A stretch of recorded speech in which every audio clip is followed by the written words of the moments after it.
començar la intervenció condemnant rotundament les agressions i els atacs que van patir ahir un grup de joves a la Universitat Autònoma de Barcelona i, per tant, donar-li també l'oportunitat a la consellera de que s'assumi aquesta condemna, donat que sovint es troba a faltar el suport del govern en aquestes condenes. Condena absoluta a los ataques fascistas que sufren los constitucionalistas en Cataluña, también, desgraciadamente, en la universidad pública. Estamos cansados de que el totalitarismo separatista ataque al constitucionalismo. Ens trobaran amb el braç i la veu ferma per defensar la llibertat i la democràcia.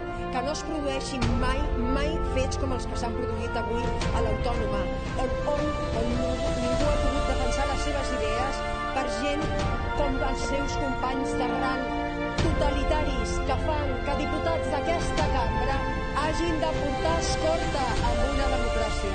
En menos de 48 horas se ha insultado, se ha pegado y se ha robado a los valientes estudiantes de Sacabat.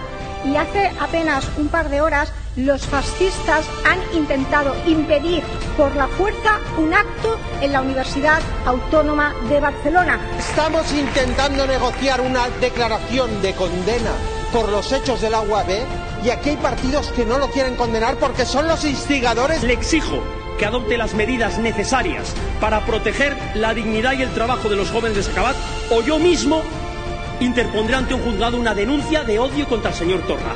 Ja s'ha acabat.